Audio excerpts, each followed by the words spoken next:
मित्रांनो, या fertility treatment या एका शब्दाखाली ना खूप साऱ्या ट्रीटमेंट आहेत.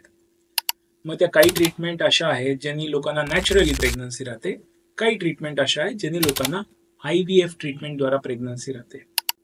आज आपण हे जे नॅचरली ट्रीटमेंट राहणाऱ्या फर्टिलिटी ट्रीटमेंट ऑप्शन्स आहेत ना त्याबद्दल बोलूया. नॅचरली ट्रीटमेंट राहण्यासाठी जे फर्टिलिटी ट्रीटमेंट ऑप्शन्स आहेत ते दोन प्रकारचे आहेत. पहिलं आहे ओव्ह्युलेशन स्टडी.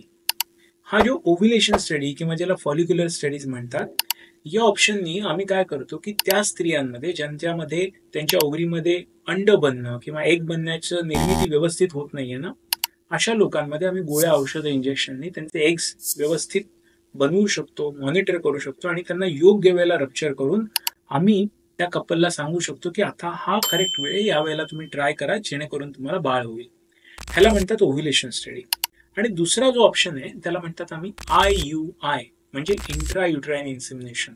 यामध्ये केलं हे जातं की आम्ही एग तर बनवतो आणि मॉनिटर करतो, पण त्याचबरोबर एग जेव्हा रप्चर होणार आहे ना त्यावेळेला आम्ही पुरुषांचे शुक्राणू लॅबोरेटरीमध्ये घेऊन त्यांना प्रोसेस करून केवळ चांगले शुक्राणू आम्ही गर्भपिशवीमध्ये एका कॅथेटरच्या माध्यमाने सोडतो, ज्याला म्हणतात IUI. तर हे फॉलिक्युलर स्टडी किंवा ओव्ह्युलेशन स्टडी आणि IUI हे दोन ट्रीटमेंट पद्धती आहेत नॅचरली कन्सीव्ह होण्यासाठी. पुढच्या व्हिडिओमध्ये मी तुम्हाला सांगेन IVF ट्रीटमेंटचे काय ऑप्शन्स आहेत.